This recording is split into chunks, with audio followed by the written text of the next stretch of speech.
우리의 주인공 유기견 견동우는 펫샵의 화려한 조명 불빛 아래 진열장 안에 격리되어 있는 어린 강아지들을 동정어린 눈빛으로 바라봅니다. 펫샵 출신이었던 자신의 어린 시절이 떠올랐기 때문이에요. 지금 생각해보면 왜 펫샵에는 아주 어린 새끼 강아지들만 넘쳐날까 의문이 들었어요. 대부분의 강아지들이 2개월에서 3개월 사이의 아가들 뿐이었어요. 생후 3개월이 넘은 강아지들은 모두 어디로 가는 걸까요? 우리도 강아지를 사랑하니까 사업하는 거야. 생후 3개월이 넘은 강아지들이 어디로 가냐고? 사람들이 다 컸다고 거들떠도 안 보니까 할인 판매해서 빨리 팔아버리고, 그래도 안 되면 내가 그냥 걷어서 키워. 보통 펫샵들은 생후 6개월까지는 강아지들을 매장에 데리고 있지만 생후 6개월이 지나면서 훌쩍 커버린 강아지들은 상품 가치가 떨어지니까 강아지 경매장이나 강아지들이 태어났던 강아지 공장, 즉 번식장으로 되파는 게 다반사예요. 강아지들을 사랑하니까 데리고 키운다고요? 자리도 차지하고 사료값도 매일 들어가고 아프면 치료도 해줘야 하는데 손해를 감수하면서 계속 데리고 있으면서 돌봐줄 리가 없잖아요. 강아지 공장? 요즘에는 동물보호법도 강화되고 동물 생산업도 허가를 받아야 할 수 있어. 불법 강아지 공장이 요즘 세상에 어디 있다고 그래? 사람들은 아직도 이런 얘기들이 진짜인 줄 알고 펫샵을 욕한다니까? 성실하게 일하는 우리 같은 사람들은 피해자야, 피해자. 세상의 모든 펫샵이 전부 강아지를 물건 취급하는 건 아닐 거예요. 하지만 펫샵의 존재 자체가 유기견 문제의 주요 원인 중 하나예요. 생일이나 크리스마스, 어린이날 같은 기념일에 아이들이나 이성 친구가 강아지 키우고 싶다고 때라도 쓰면 사람들은 게임기나 명품 가방보다도 저렴한 가격에 상대를 만족시켜줄 수가 있으니까 쉽게 지갑을 열어요. 강아지를 유행하는 상품처럼 생각하는 사람들이 돈을 더 주고서라도 최신 유행하는 품종견, 돈을 더 주고서라도 더 작고 어린 강아지를 원하니까 강아지를 판매하는 펫샵과 강아지를 생산하는 강아지 공장들은 그 트렌드에 맞춰 운영돼요. 신제품이 나오면 공장의 생산 설비를 새로 교체하는 것처럼 새끼 강아지들을 낳는 아빠 강아지, 엄마 강아지들이 다른 품종으로 교체돼요. 그러면 공장에서 죽을 때까지 짝짓기와 임신, 출산을 반복하다가 인기가 떨어진 부모견들의 운명은 어떻게 될까요? 못된 사장님들은 용도 폐기된 강아지들을 강아지 경매장에 떨이로 팔아버리거나 유기견을 구조했다고 거짓말하며 유기동물 보호소에 버려요. 강아지들은 육체의 상처뿐만이 아니라 마음의 상처까지 입어요. 이런 강아지들이 진정으로 자유를 얻는 순간은 어쩌면 죽는 순간일지 몰라요. 펫샵에서 반려동물을 사지 말고 유기견을 입양하자는 인식이 점점 높아지고 있어요.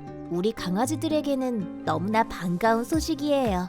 사람들이 우리 동물들의 비참한 삶에 대해서 관심을 가지기 시작한 거예요. 그런데 일부 양심 없는 대형 펫샵들은 안락사 없는 유기견 보호소라는 간판을 내걸고 반려동물을 양심상 버리지 못하는 사람들의 죄책감을 악용하고 직접 구조한 유기동물을 데리고 있을 여건이 안 돼 난처한 사람들과 유기동물 입양을 원하는 사람들의 동정심을 기만하는 수법을 개발해요.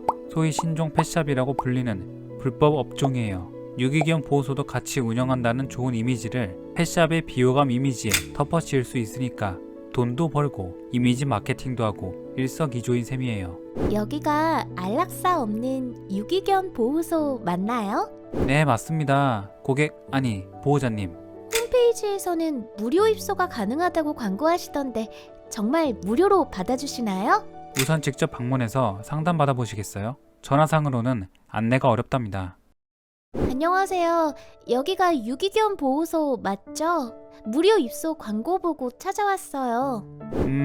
죄송하지만 지금 데려오신 아이는 입양이 잘 안되는 믹스견이라서 위탁금으로 10만원 정도를 내셔야 해요. 게다가 나이도 어리지 않아서 의료보험 12개월치 비용으로 100만원 정도 추가로 내셔야 합니다. 네? 110만 원이요? 너무 비싼 거 아닌가요? 저희는 뭐 땅 파서 장사, 아니 운영자금이 있어야 보호소를 운영하죠. 그런데 보호자님, 저희 같은 민간 보호소가 아니라 나라에서 운영하는 보호소들은 안락사를 시키는 거 알고 계셨어요? 그래도 거기에 맡기실 거예요? 신종 펫샵은 강아지 양육을 포기하는 사람들의 죄책감을 돈벌이 수단으로 이용하고 있어요. 키울 여건은 안 되지만 차마 길에다가 버릴 수는 없어서 발을 동동 구르던 사람들은 책임비나 치료비 명목으로 큰돈까지 받아가는데 잘 키워주겠지 하며 죄책감을 털어버릴 수 있으니까 안락사 없는 보호소라는 좋은 이미지로 가장한 이런 업체들을 찾아가곤 해요. 신종 펫샵의 사장님들은 유기되는 강아지들이 얼마나 안타까웠으면 연중 무휴 24시간 쉼없이 운영하고 전화 상담도 하고 있다고 홍보해요. 사장님 혼자서 밤새 운영하는 건 아닐 테고 이렇게 보호소를 운영하면 지출도 많을 텐데 인건비는 땅 파면 나오나 봐요. 그리고 놀라운 점은 신종 펫샵들이 보호 중인 강아지들의 상당수가 품종견이라는 사실이에요. 어떤 곳은 보호견들 10마리 중에 9마리가 생후 2개월의 소형 품종견이에요. 대부분이 비숑 프리제나 푸들, 포메라니안 등 요즘 핫한 아이들이에요. 이런 품종견들은 생후 2-3개월이 넘어서 어느 정도 성장해도 분양가가 100만 원이 넘는 아이들인데 그렇게 비싼 강아지들을 보호자들이 펫샵에서 구매하자마자 버리는 경우는 극소수라고 보면 돼요. 출처가 따로 있다는 거예요. 기존의 펫샵과 사설 보호소를 같이 운영하는 것이 신종 펫샵의 기본 구조예요. 펫샵에서 판매하다가 나이 들어 상품성이 떨어진 강아지들, 보호자의 개인 사정으로 파양된 강아지들, 엉터리 강아지 공장에서 품종 관리 없이 생산된 탓에 족보가 꼬인 강아지들을 저렴하게 데려와서 펫샵이 아닌 보호소에서 상대적으로 저렴한 가격에 처분해버리는 수법인 거예요. 인기 많은 품종견인 경우에는 입양자에게 책임비를 더 많이 요구하고 게다가 어리기까지 하면 비용은 더 올라가요. 그런데 황당한 건 파양자한테 치료나 위탁관리 명목으로 받은 비용까지 받아먹곤 제대로 된 건강검진이나 치료를 하지 않고 방치하거나 심한 경우엔 강아지 공장에서 아픈 강아지들을 싸게 사와서 유기견이라고 속이기도 해요. 불쌍하면 데려가서 알아서 치료하라는 거죠. 입양하고 며칠 뒤에 건강검진을 해보니까 선천성 심장질환이 발견되었어요. 이게 어떻게 된 거죠? 계약서 쓸 때는 가벼운 감기니까 얼마 동안 보살펴주기만 하면 낫는다고 하셨잖아요. 파양자가 강아지를 파양할 당시에 건강검진을 따로 신청하지 않는 경우에는 구두상 정보를 토대로 알려드릴 수밖에 없어요. 저희도 겉으로 보이지 않는 질병까지 알 수 있는 방법은 없답니다. 여기가 보호소지 병원은 아니잖아요. 신종 펫샵의 수법은 중고차 매매 사기를 생각하면 이해하기 편해요. 출시된 지 얼마 안 되거나 인기 많은 중고차는 최대한 후려쳐서 매입하곤 비싸게 팔아먹고 낡고 오래된 차는 거의 공짜로 매입하거나 차주로부터 폐차 비용을 받곤 매입한 중고차를 최대한 겉은 멀쩡하게 고쳐서 비싸게 팔아먹어요. 소비자를 이중으로 등쳐먹는 구조인 거예요. 전국의 다수의 매장에 있는 땡땡 펫샵에서 운영하는 보호소의 홈페이지에 올라온 사진만 보면 소형 품종견뿐만이 아니라 대형견이나 믹스견들도 상당수 있어서 어라? 사회적인 공헌도 하는 것이네 하고 착각하기 쉬워요. 하지만 막상 매장에 가보면 대중에게 인기 없는 대형견이나 믹스견들은 코빼기도 보이지 않고 소형 품종견들이 대부분을 차지하고 있어요. 더 기가 막힌 건 펫샵 대표의 강압적인 지시를 받은 펫샵 직원들은 유기견 입양 희망자들에게 유기견들은 문제가 있어 버려졌다라던가 초보자들은 키우기 어렵다라던가 트집을 잡으며 펫샵에서 파는 인기 많은 소형 품종견을 소개해줘요. 유기견 보호소는 일종의 미끼 상품인 거죠. 과거에는 입장료까지 지불해야 유기견 보호소에 입장할 수 있었는데 최근엔 비판 여론이 심해지자 입장료 제도는 폐지됐다고 해요. 좋은 마음 먹고 유기견을 키우고 싶은데 기왕 데려오는 거 생후 2-3개월의 인기 많고 어린 품종견을 데려오고 싶다면 그냥 펫샵에 가서 편하게 돈 주고 사세요. 그러면 진짜 보호소에서 유기견을 입양하고 싶은데 어떻게 하냐고요?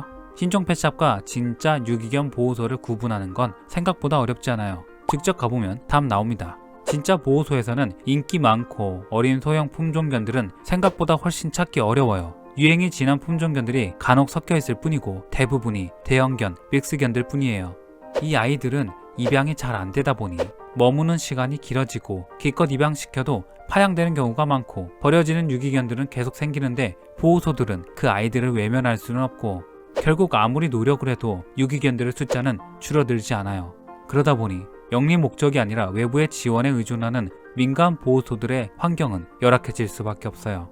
또한 진짜 보호소는 절대로 반려견 파양을 홍보하거나 독려하지 않아요. 신종 펫샵들은 파양이라는 단어를 입소라는 듣기 좋은 말로 바꾸고 무료 입소나 무료 입양이라고 홍보하며 사람들을 끌어들여요. 막상 가보면 각종 명목으로 돈을 뜯어내고요. 몇 달 전에 입소시킨 우리 댕댕이 소식이 궁금한데요.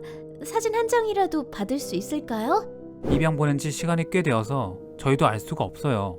입소시킨 강아지 소식을 알려주는 것도 위탁 비용에 포함되어 있는 거 아닌가요? 그건 저희가 서비스 차원에서 해드리는 거고 계약서에 명시되어 있는 내용이 아니라 그렇게 해드릴 의무는 없어요. 화가 나는 건 죄책감에 고액의 비용을 지불하며 맡긴 반려견이 얼마 후엔 유기동물 보호소에서 발견되는 경우가 있다는 거예요. 신종 펫샵에 파양시킨 반려견이 실제로 입양이 잘 되었는지 식용계 농장이나 강아지 공장으로 팔려간 건 아닌지 알 수 없다는 점이 신종 펫샵의 대표적인 피해 사례로 지적되고 있어요. 심지어 파양 철회도 되지 않아요. 입소시킬 때 포기 계약서도 함께 쓰기 때문에 소유권이 펫샵으로 넘어가 버린 상태니까 법적으로 따지기도 어려워요. 유기견 문제의 근본적인 원인은 특정 사람들, 특정 업종에 있지 않아요. 악순환의 진짜 근원은 유기적으로 연결되어 돌아가는 품종견 생산, 유통, 매매의 구조예요. 과연 저희 복수는 성공할 수 있을까요? 이번에는 저와 같은 강아지들을 물건처럼 찍어내는 곳, 강아지 공장으로 찾아가 볼 거예요. 이 거대한 악순환의 고리를 저와 같이 힘없는 강아지 혼자서 끊어낼 수 있을까요?